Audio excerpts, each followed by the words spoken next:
Okay, we are live. Good evening and welcome to our new webinar.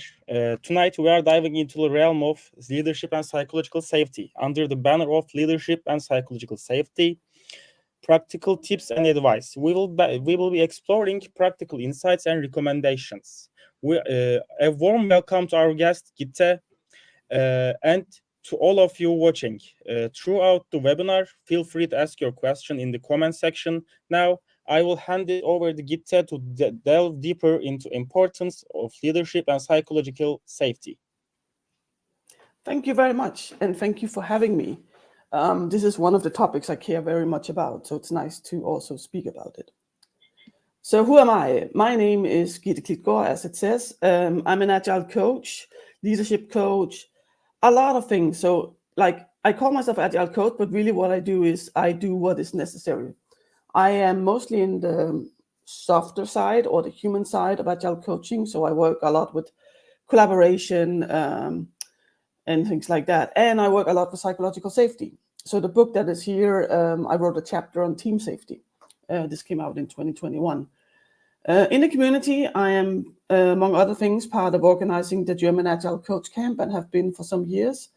I speak at conferences and things like that, and I speak at meetups. I'm the owner of the company Native Wired, and if you see Native Wired anywhere, it's probably me. It's on Blue Sky, it's still on Twitter. All places would be me. And my pronouns is she and her. So why do I talk about this? So one of the reasons I started talking about leadership is that there's so much talk about, do we really need leaders? Aren't they just overhead? What about all these managers? And I believe that we do need them. I do that they're a very essential part for us to actually work the way we want to work. I do also believe that we need to change leadership the way we have it today, or that some places at least have it today. There's a small movement, but not enough. And I think that because of the way the world is, we need to change things. And the other day I was talking to my friend Jakob Wollman, and he said one of the things he's been thinking about is like, what is the value of a leader? And I believe there's a strong value of a leader. There's a value and there are things of responsibility that you need to take towards your organization, towards your people, and towards yourself as a manager. So what I'm going to do today is I'm just going to shortly talk about the state of the world. And then I'm going to go in talking to responsibility towards your organization, your reports, so the people you are a manager for, and yourself. And ending up with my top three do's and don'ts, at least the top three for today, and wrap up. And during all of this, I will be giving tips and tricks. What I've tried to do is write down the ones that I know I'm going to give, so that afterwards there will be a list of the tips and tricks that I mentioned here. So I have a list here, and I will add on if I happen to use another one. So once this is done, I will upload it to SpeakerDeck, and there will be a list of the tips and tricks. There will be my contact information, and there will be a list of references in case you want to learn more about these things. So starting out with the state of the world. So we all know what's going on in the world, but one of the things that is also happening is that things are going super fast.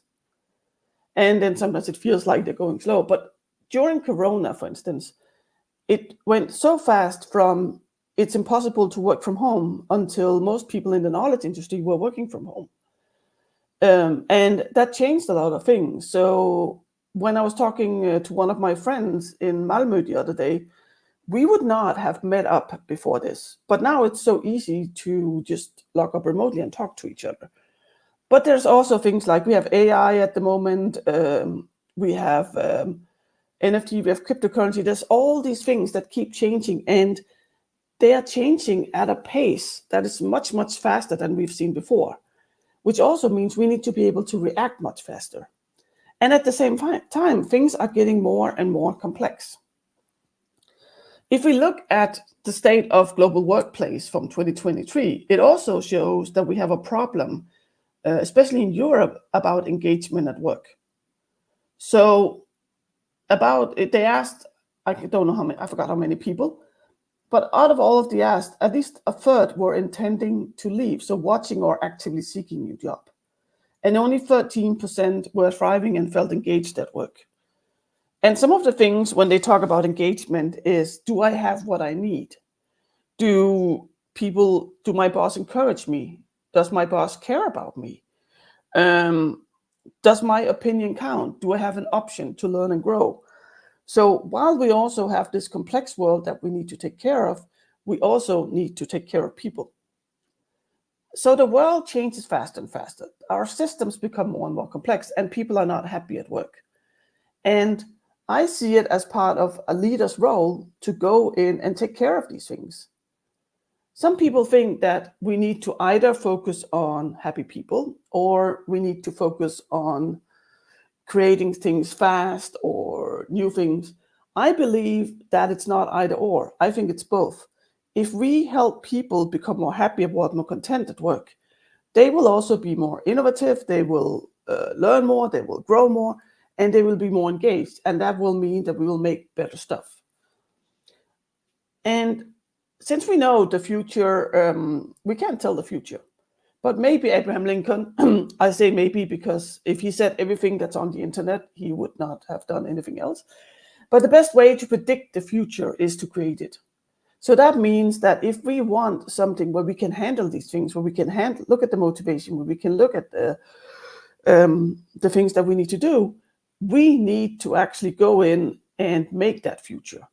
But that means that we need to change our organizations and our leadership.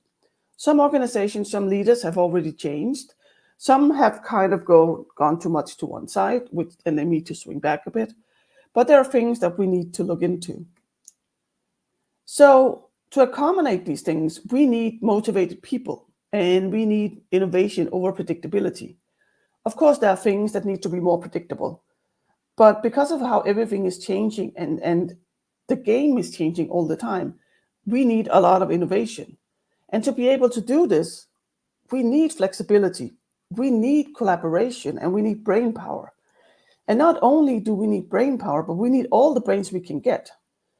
And we need different kinds of brains. So one of the things that helps create innovation is that we have different kinds of people, whether that is age difference, gender, ethnicity, experience in education. Those things help us become more innovative. The interesting part is that it also makes it a little bit more difficult because it's much easier to work together with a bunch of people who all are like you.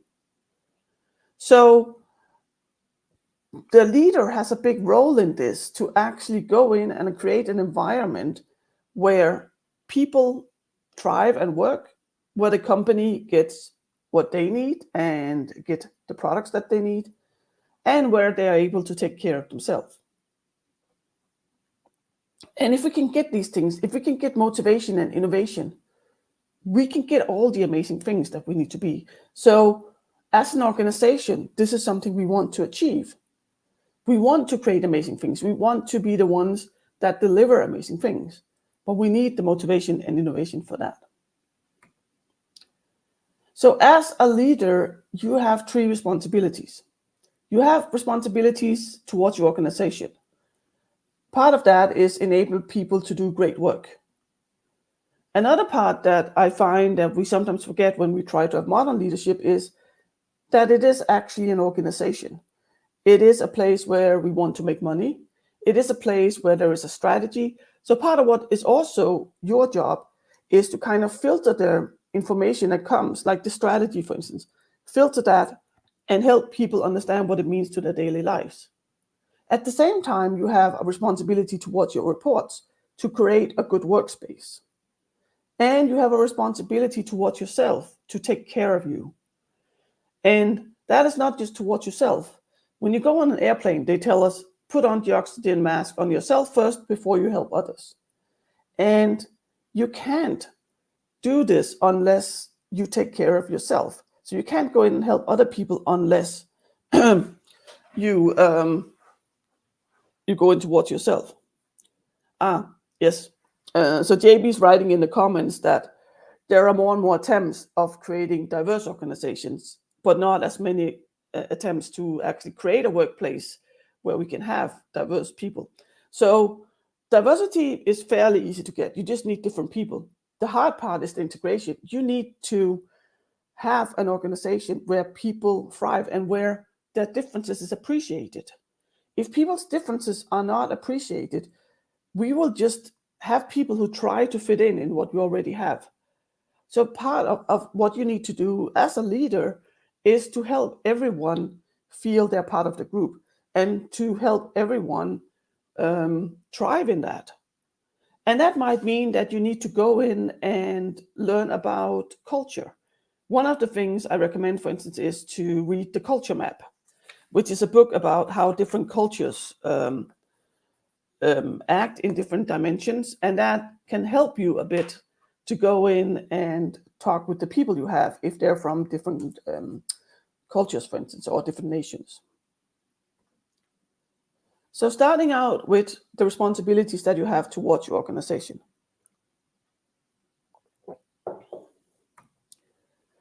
So if we look at research, we have actually had research on really good research on motivations from 2009. And I find that most people, or a lot of people at least, who work in tech know autonomy, mastery, purpose. But that seems to be the only thing that people look into. And what I also see, especially in agile settings, is that sometimes the autonomy is misunderstood as we can do whatever. But actually, that's not what autonomy is. Autonomy is do whatever within a certain frame. And part of your responsibility to an organization is to set that frame for where people work. That frame needs to be about direction. It needs to be about how far can you go? What are the things you can decide yourself? And it's not about just do anything. So purpose, for instance, we need a purpose. That's part of the, for instance, if your company has a vision, part of that would be for you as a leader to explain that vision to people, but also explain how do you go in and help? How are you, this individual person, contributing to this? And then the mastery, part of what also needs to be done is for people to feel like they're getting better and better, which is also good for the organization. So the parts that a lot of people don't talk about when they talk about Daniel Pink is about intrinsic motivation. So what his research also showed was that motivation, for instance, in form of reward, which we often do, can actually go against what we need. So it shows that rewards work in very narrow contexts, and the if then reward, so if you do this you get this reward, actually goes in and destroys creativity, because you then have somewhere you want to go. So part of what you need to help your company do is to create a space where intrinsic motivation can happen, which can be hard. But unless we have that motivation, we are not going to get to where we need. Another part of creating a good environment is psychological safety. So I'm not going to go much into psychological safety now. If you want to know a lot more about it, I have a lot of other talks. But basically, it originates from 1965, where Edgar Schein and Warren Bennis were looking at how do we create a good learning environment. And what they found out was that we need some discomfort, because that will help us learn rather than that will help us learn. But what they also realized when they did their research was, if there is discomfort without safety, we will have anxiety. If there is comfort with psychological safety, we will want to learn and grow. And that's when psychological safety became a thing, so to say. It became a topic. And interesting enough, I have not seen a lot of places where it has been used until within the last 10 years.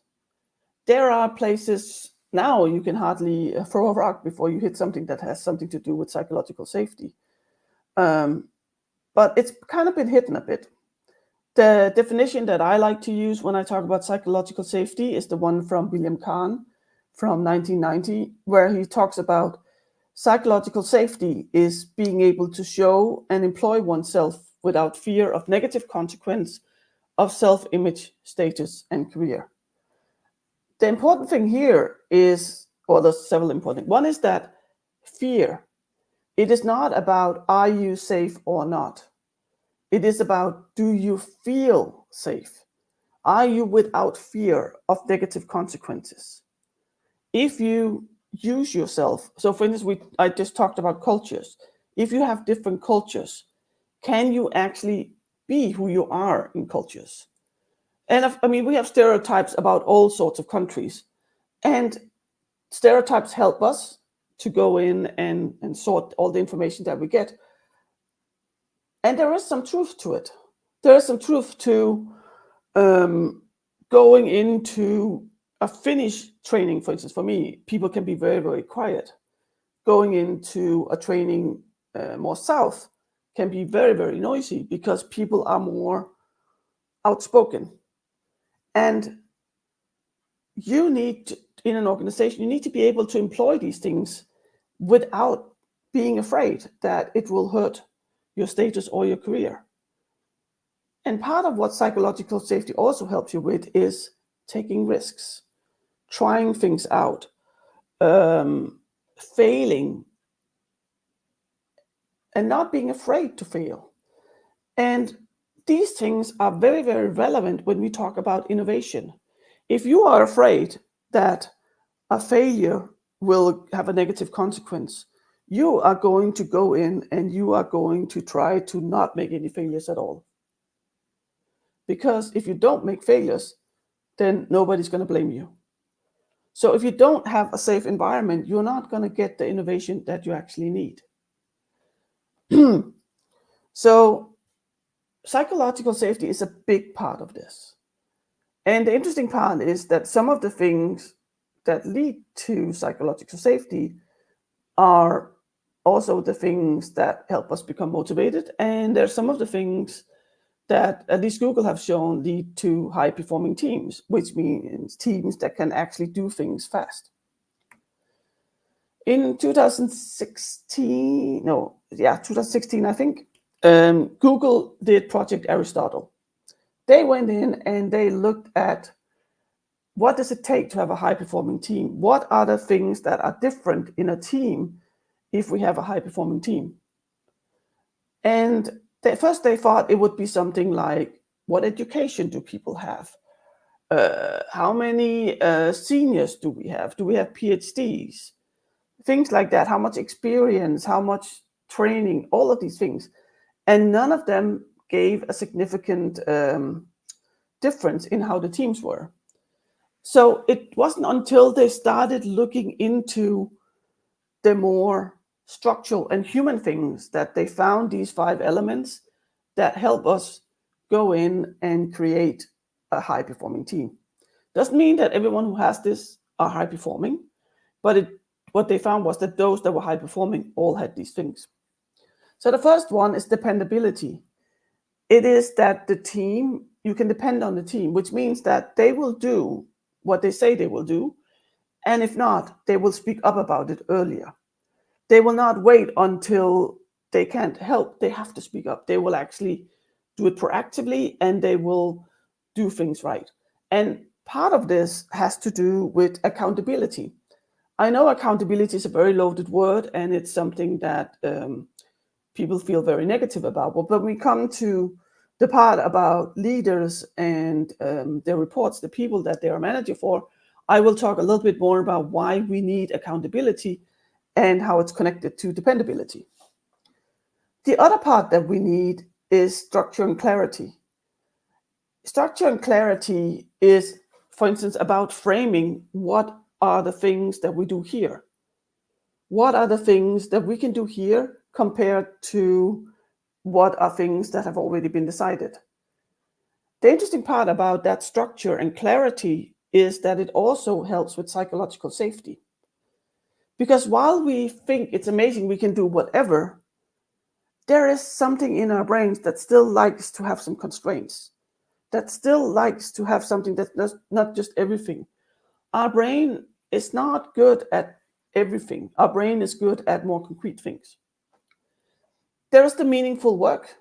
which is the same as the purpose that we have in pink, that we need to have meaningful work so that we believe that what we're working on is actually something meaningful.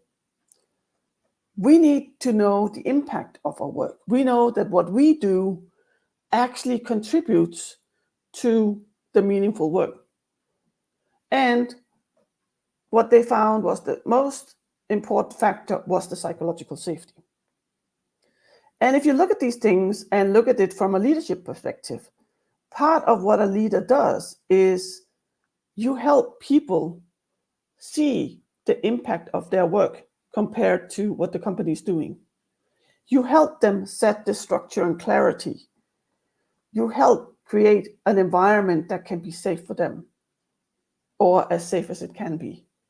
This is part of what a leader does.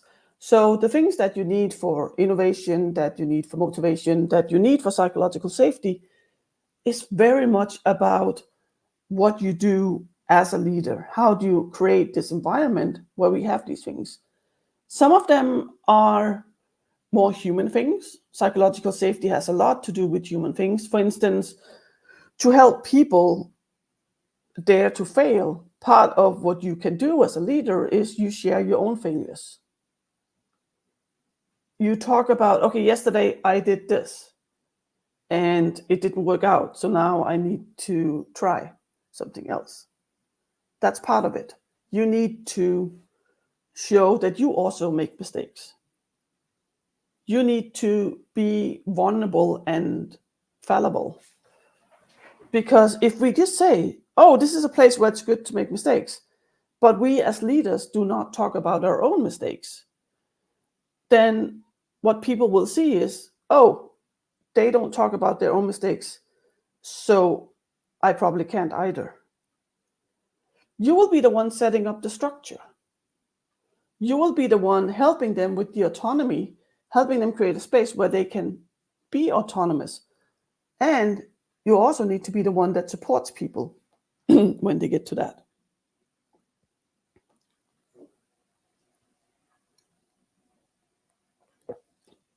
One of the things that is a very important part of setting expectations, of setting the frame is expectations. So this quote is from my friend Martin. When I was working with him and he came with this, it's like, I keep forgetting that I role model more than I assume. And without clear expectations, I create wrong implicit expectations. Because if we don't know what is expected of us, we try guessing. And then we try out things. And sometimes if we don't know what expectations are, if we are not feeling safe, we will pull back and we will try to do very little things that are not super safe for us so that we don't get hurt. So we need to talk about these clear expectations. And when I was working with Martin on this, one of the things he said is that, one of the things we found out was he could say, these are the expectations that we have. But when it came to saying, I expect you to do this, that was super hard for him. And part of that was because he had been working a lot in organizations where you tell people what to do, which he and I do not think is the right way. So he wanted to not micromanage. And he was afraid that when you go in and tell people what you expect of them, you start micromanaging. So, of course, there's a balance. Your expectations need to be at a level where it's not telling people what to do, but they also need to be quite explicit. And to some extent, they need to be negotiable. So if you set expectations to the people you are working with, some of it might be negotiable. But one of the things we need to do as leaders is also we need to I'm just going to rewind. One of the things we need to do as leaders is to also say, this is negotiable, this is not. Because there are things that will be decided on company level. There are things that might need to have to do with legal in that country. So setting these expectations is very important, and it's something that I've had to work with almost all the leaders that I work with. when I was at Swedish Television just before Corona started, they have this thing where in the beginning of each year and after summer, they have like a kickoff.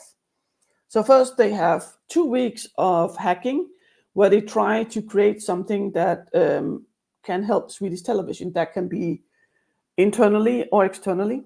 And after that, they have a kickoff. And we wanted to have a theme about expectations.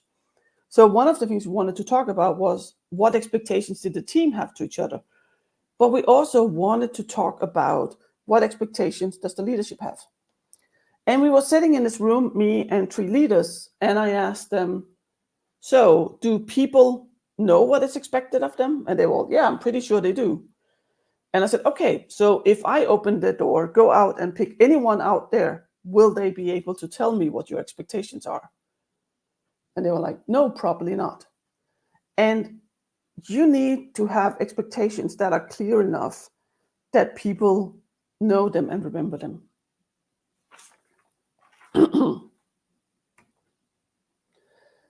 One of the things that we sometimes forget in all this is that leadership is a skill. Traditionally, the way we have picked leaders going back for millennia is we pick the person who's best at the craft. We have done this a lot in tech as well. We have done it in engineering. I have come very much from IT. You have a really good developer, they must be a leader. But what we sometimes forget is that leadership is a skill in itself. And where it makes sense to go in and have someone be the best at the craft. For instance, if you are doing carpenting, if you're becoming a carpenter, you will start kind of at the low end and you will work together with people who know more than you. And as you learn more and more, you will hopefully get to the point where you will know as much as your leader. And maybe from there, you can actually start going in different directions and you can start learning more. But the more complex our systems get, the less we can do this in tech. And the more important it is to go in and look at motivation, innovation, all of these things, the more we need leadership skills.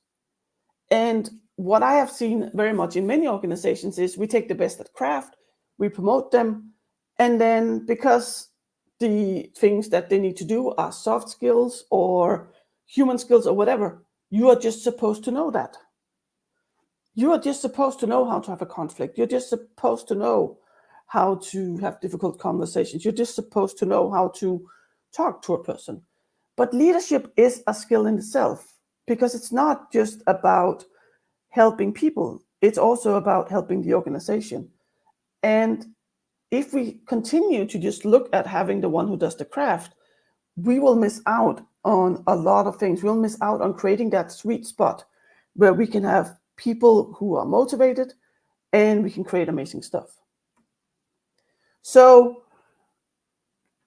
traditionally, leaders have been able to know all and tell people what to do. So a leader was there because they knew most and they could tell people what to do because they knew. And when they tell people what to do, they knew enough about it that they could actually be able to do this. Part of what this also did was, because you are the one who knew the most, you had to kind of be, let's say, strong and powerful because you knew everything. So a lot of leaders learned how to not show weakness.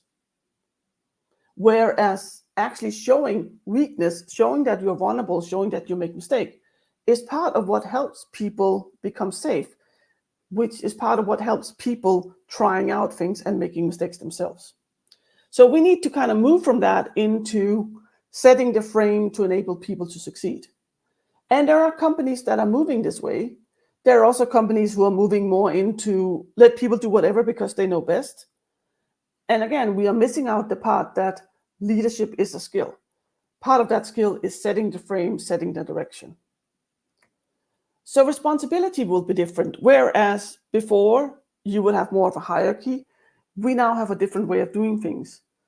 I was just talking to a VP in a company, a tech company, who told me, so I asked him, what is the different thing now?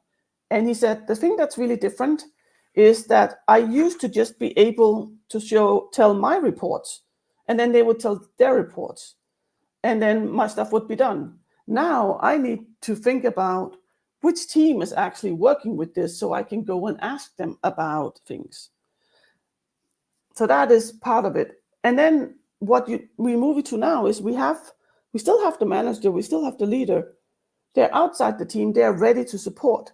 But inside the little box, people are allowed to do what they want to do because they are the ones that are best at what they're doing. We want people who are the best at programming, being engineers, testing, whatever. And we want them to make the decisions. And we want the manager to create the environment so they can do this and be the one supporting them. And this also means that people need to take responsibility. And depending on the organization, if you have not been used to taking responsibility, but have been told what to do, this also takes a little bit of training. So it's not something we can just go, ta-da, now we have a new organization. The role modeling also needs to be different.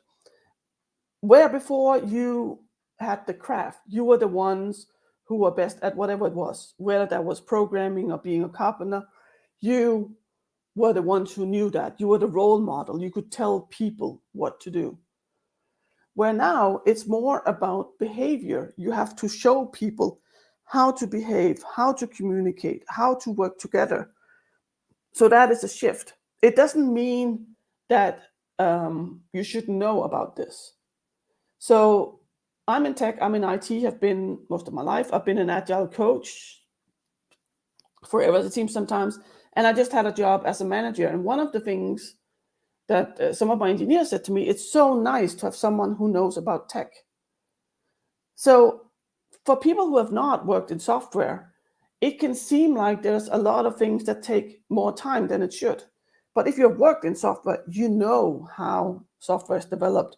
You know how things change. You know how things are unexpected. You know the structure of it. And I think that is still necessary. So whatever domain you're in, you need to know that. You just don't have to have detailed knowledge and know all the craft. Besides these things, which is more about how do we create the environment, there are some things that we will need to do in an organization. We will need to have difficult conversations. That can be if somebody is not behaving properly, you will have to go in and have that conversation with them. Many of the leaders I know have had really difficult salary conversations the last few years because people expected to get a raise that was the same as inflation. You need to learn how to say no. You need to say no to people. You need to say no to yourself and not take on too much. You need to go in and handle conflicts. And one of the things you need to be able to do is fire people. Every time I work with a new manager, I go in and I talk to them. And I said, could you fire someone? And if they say no, I said, maybe you shouldn't be a manager. These are the hard and difficult things. And I've had to fire someone. It is not fun. But as I say, if it was fun, I should not be firing people. I should not be a manager. And then there's the admin work. That's really hard for me. It just sucks. I hate going in and writing all these things, and especially things that I don't see provide value. Things that could be done by someone who is skilled at doing admin work. Some people love admin, but not me. So there are things that you will need to do. You will need to set boundaries. You will need to go in and say, this is what we need to do as a company. And I think the most important thing is that when you have these things, you need to be honest. If there is a hard border where you can't change, say that to people. I've had people, leaders who started working with Agile who said, oh, you can choose between this or that. And then they got really angry when the team chose the one that they did not have. So if there's no option, don't give them an option. Be very clear, do it in a kind way, But that is something that you need to be able to do.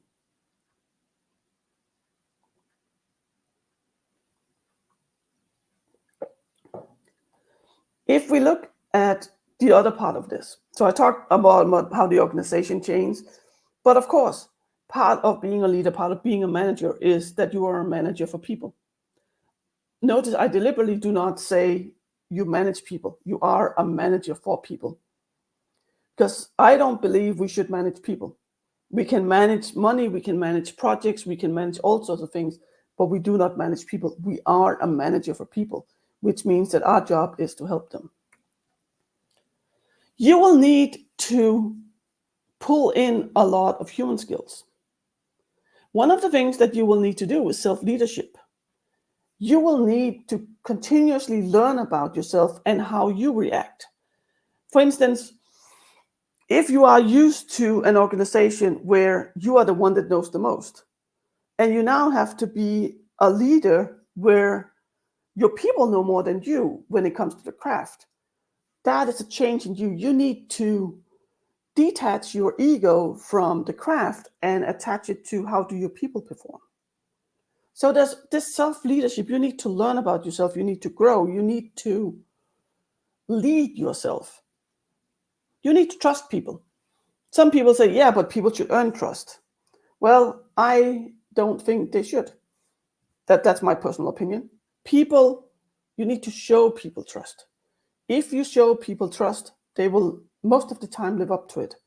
If you distrust people, they will feel this, even if you don't say anything. You need to be able to show vulnerability and fallibility. You need to talk about the mistakes that you make. And this is not just for managers. One of the things that I see in organizations that have good psychological safety, for instance, is that the senior engineers ask questions. The senior engineers are the ones that say, hey, I made a mistake yesterday. And some of them do it quite deliberately to show the younger people, the people who haven't worked for so long, that it is okay to do these things. You have to be human. You have to have that authenticity and be human. That means that some days you will be sad. Some days you will be happy. Of course, you shouldn't scream at people at work or cry. Maybe you should cry sometimes at work. I do believe emotions belong at work. But be a whole human. Don't just be this one who's in control. I put on the dinosaur because part of my authenticity is I like dinosaurs. And that is who I am. I am someone who likes dinosaurs and dragons and pirates and some geeky stuff sometimes. Be that and be who you are. And then I think part of the self-leadership and part of the authenticity is to be consistent and have consequences. So if you say you're going to do something. If you can't do it, talk to people about it. Be consistent in the way you react. Don't react one way and another way the next time. One thing that's really, really important is to listen. Very often we listen to respond. So a trick, for instance, if people come in, you have one of the people you are manager for, they say, can we have a conversation? And they come in and they start talking about something that is bothering them. You can ask, would you like me to help you solve the problem, or would you like me to listen? As engineers, tech people, very often our default is to solve things. That's how we've been trained. That's how I was trained at computer science. We solve things, we fix things. But that is not always what is necessary. And because we want to solve things, we listen to answer. So we need to actually listen to people, listen to what they say. And one thing you need to work on is empathy. It's a good thing if you have natural empathy, but it's also something that you can learn and you can work on. So working on these things will help you be a good leader for people. You have to build a relationship with the people you are managing for. You need to figure out how they tick. Because even if everyone you have is from the same university, from the same city, they will be different. And the more complex things get, the more complex the world gets, the more we have remote work where we can sit whatever, you will have different kinds of people. figure out how they tick. For instance, one of the things I asked my people was, do you like to be praised in public? Would you like me to tell you when there's something good? Some people love to be praised in public. Some people hate it. You need to go in and set expectations, and these expectations need to be quite explicit. What you also need to do is follow up on it. So when you have a list of expectations, it's important that you follow up. And this is not because of micromanagement. This is because you show people that you care. If you're not following up on anything, why bother? You need to agree on accountability. I'm going to talk a little bit more about what that means, but it needs to be an agreement between you and the person you're talking to. You need to be the one that sets the direction. You need to be the one that helps people understand what that means, and maybe filter the communication that goes down to, hierarchy down to the people you are a manager for. But you also need to help filter the information going upwards so that people, your leaders, knows what's going on. You need to be able to challenge people, because as much as you are there to help them grow and become better at what they do, part of that is to challenge. It is to say, hey, I see that these things, I see you're struggling a little bit here. I think you can do better. Can we talk about this? Challenge them into things. And if you're a really good manager, I had one once, he was able to push me exactly so far that I thought I couldn't do it, but I would succeed every time. I have not met many who can do this. But the important thing, especially because part of this is pulling a bit back and letting people run things themselves, and that's what you expect of them. They need to know you are there to support. You need to say this explicitly. One of the things I found out in my work with psychological safety is there are so many things we need to say explicitly, and it makes such a difference. Say, I'm facilitating the coach camp. I often do the opening, and I say, I expect you to take care of yourself, but I also expect you to take care of other people and see if they might be feeling uncomfortable in the situation or unsafe in the situation. Saying that explicitly makes a difference. Saying in a team, it's okay to ask for help, makes a difference. So that's part of what you need to do, is you need to say it very explicitly and concretely. This can, of course, be hard, and the listening to it can be really hard. One of the things I did in the beginning was I counted when I was listening. I think in our world today, we are not very good with silence. I have become very comfortable with silence, and I can have a coaching with someone for an hour where I say 3 things almost. In the beginning, if you feel that if you ask people a question like, where would you like to be in a year? And you want to be quiet, just count. Inside your head, don't move your lips. Some use their fingers and put them in their pocket. But counting is a way to remain quiet. And once you've done it for once you've done it for a while, it becomes more and more comfortable. So part of this, what I recommend you very strongly do, is to write it down. If you set expectations, write them down. If you agree on accountability, write it down. It's very nice if you have like a list of, okay, these are my people. This person likes this person like that. Because our brains are not very good at remembering. Our brains are very good at thinking we're remembering, but we don't. So write things down when you're building this relationship. It will help you. When you're working on these expectations, it's important that they're clear, that they're explicit, that they're relevant, and that they're personal. So when I was being a manager, I had people who came directly from university. I even had some who were there during the master thesis and then stayed. And I had the oldest person in the company. Expectations to them are very, very differently. For some of the people who came directly from university, one of the things I said to them is, I expect you to read your mail once a day. I expect you to be on time for meetings. Whereas that would not be something I would tell to a person who'd been in the industry for 30 years, unless it was a problem. Then I would have to have the conversation with them. Okay, you need to be able to be on time. But one of the things you also that will be helpful is help them figure out how can they be on time, for instance. So one of my people struggled to be on time, and what they did was they set an alarm 5 minutes before every meeting. So because they had the 15-minute before reminder, and then they forgot again because they were doing awesome stuff. So make sure that you help them with that. Some of the expectations I would do for everyone, for instance, is this. I expect you to fail. If you're not failing, either your tasks are too easy or you feel unsafe. In both cases, we need to change something. And I explicitly tell people, I expect you to fail, not that it's okay to fail. Because we all fail. We all make mistakes. That's why we have backspace on our computers. We all fail.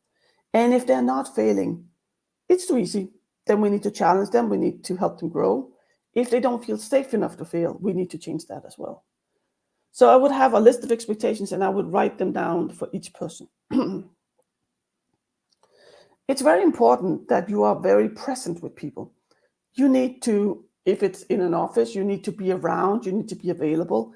It's not as easy if you're working remote, but make sure that people can contact you and talk about these things.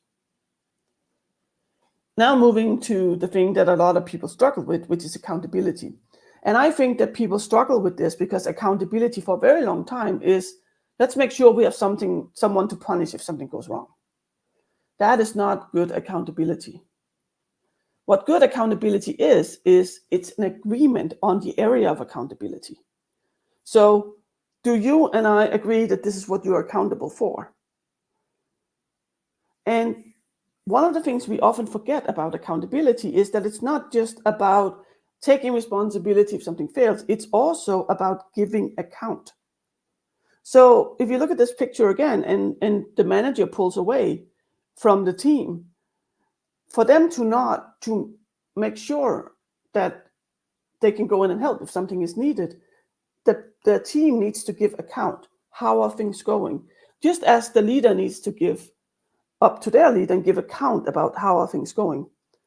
But it also means that the people inside, the people in the team or the individuals need to own that area. They need to step up and take that responsibility. I meet people who would love the autonomy, but they don't want to take the responsibility. But for this to work, it needs to be both. If the leaders step back and don't tell you what to do, you need to learn how to step up. But part of what you do as a manager, as a leader, is to coach people and help people. So that's another thing you need to be able to do, is to do some sort of coaching. It will never be, or almost never be proper coaching, because you will be their manager. You will be the one deciding their salary. But learning coaching techniques is very helpful as a manager. The last part we need to be helpful for is yourself. You need to take care of yourself. It is hard work to be a leader, and it's not going to get easier. Things are moving fast. At the moment, a lot of companies are firing people, which means that we have fewer people. So one of the things that you need to do is to ask for help. You need to ask your manager for help. You might ask your teams for help, but make sure you ask for help and learn to say no. And part of the person you need to learn to say no to is yourself.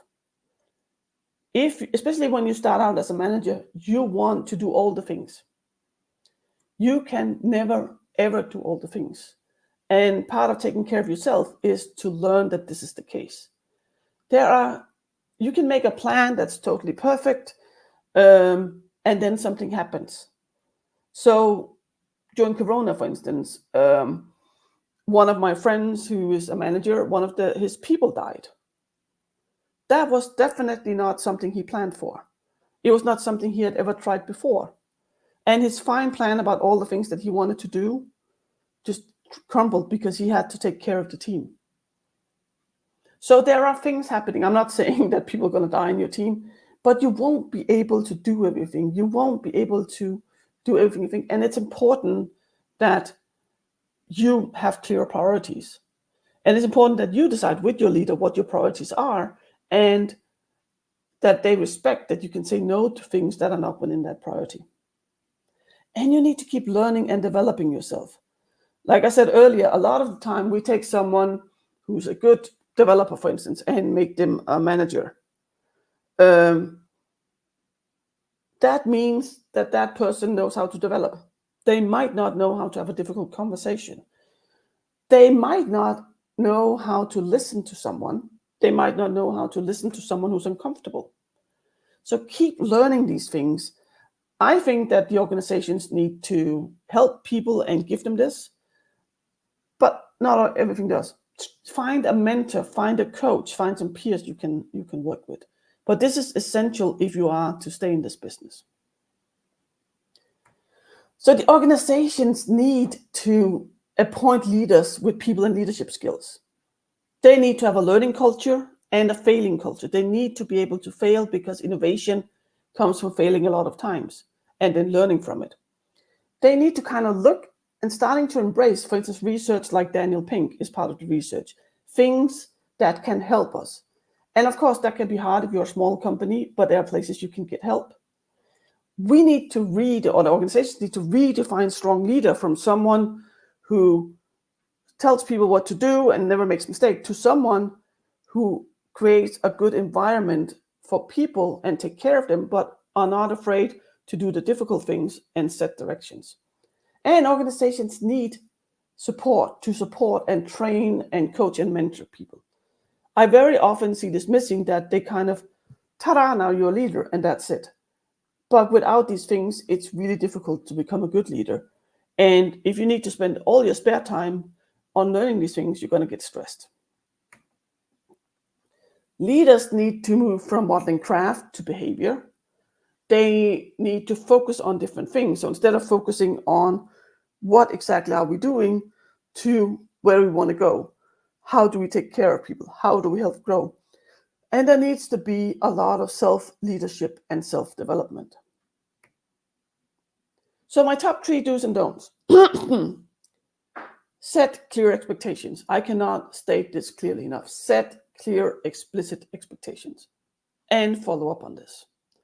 And create good conditions for people to flourish. Figure out, what can I do to help people? How can I create a good environment? That is what you need to focus on as a leader. Don't tell people how to do things. Don't make them. Tell them you expect them to work on their own, but also tell them you're there to support them if they struggle. Don't try to be perfect. Being perfect can create unsafety. It can create an environment where people are afraid to step out of any kind of line because they think that what you need to do is be perfect. And don't give only negative feedback. I know some people say constructive feedback. I prefer my positive feedback to also be constructive. You need to give feedback often, not just having, hey, let's have a performance meeting once a year. You need to give feedback. You need to give the negative feedback if it's necessary, but give positive feedback as well. I had a manager once who said, well, if I'm not saying anything, it's because you're not doing anything wrong. We need to know those positive things so that we can learn and grow as people. So there's a lot to being a leader. Start with it, grow, ask for help, and then organizations need to support this. And it will be a journey, so don't travel alone. See if you can get a mentor, see if you can get a coach, see if you can get some trainings, or find a LinkedIn group or whatever group so that you connect with peers. Meetup maybe in your area. These are some of the important things. Let me just see if I said all my... Yeah, I said all the tips I wrote down. I would like to thank Daniel Hummel and then Jakob Wollmann, because we had some really good thought-provoking conversations about what a leader is in connection with this. But all I can say is, it's also amazing to be a leader, because part of what you do is you help people grow and you help them make awesome stuff. And for me, that's part of what I want to do for the rest of my life. And learn is also important. So if you want to know more, there's a little bit of time to ask questions. I'm afraid I talk very much. I haven't seen any questions. Please contact me. I will, as I said, I will upload this to, I forgot what's called, Speaker Deck. I will upload it to Speaker Deck, and when I do, I will put a link under the event, so you should get the information. There will be the lists of tips and tricks at the end. There will be a list of material you can look into. I can also see that there are some things in the comment that I might want to put in there as well. But otherwise, we have a few minutes for questions.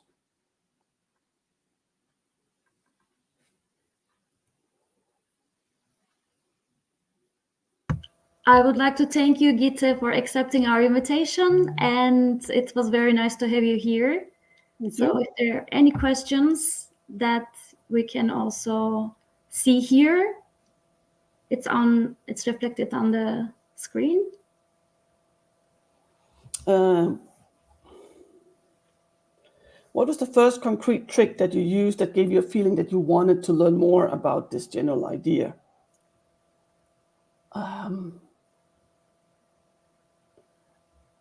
I think it was the part about kind of getting more into eye level. When I was a Scrum Master, or when I started working with Scrum, my manager was the Scrum Master to begin with. And people reported to him every single day. He and I talked about this and said, what should we do? And what we did was that he stood behind the person talking. So every time someone would say, what did I do today? We used the traditional. He would stand behind that person, because that helps you look at that person. And once you've done this for a bit, then you get used to looking at different people. And that made me see that there are so many simple things we can do. Another thing was that when I realized the difference between just taking it for granted that everyone can ask for help and saying explicitly, ask for help. I think that most of my life I've tried to help people feel safe. I just didn't know that that was what I was doing. So it wasn't until 2017 I learned about psychological safety. And it wasn't until someone told me that I was their role model for leader that I realized that I'm doing a lot of leadership. So many of these things are things I have done a little bit naturally, like listen to people, the counting, all of these things are, yeah. I think the first one was the one about stand behind the person that you want someone to address. I've also done this when I work with people, like two people who need to learn how to give and receive feedback. If one of them is looking for my approval all the time, if this is correct, I will stand behind that person.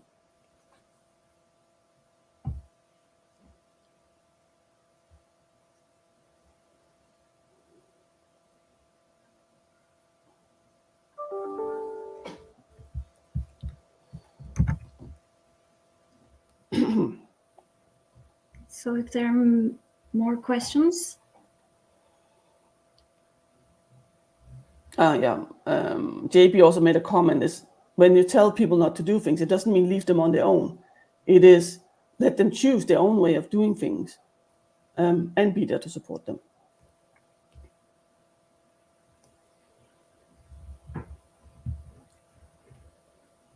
Well, there are no more questions. Thank you for spending your evening with me. Like I said, I'm going to upload my slides. There's my contact information. There's both LinkedIn, but there's also my email. I am mostly on Blue Sky now because Musk is on Twitter. So I'm trying to leave that. But feel free to get in touch because I love talking about these things, as you might have noticed. Thank you for being with us, Gitte. Thank you very much.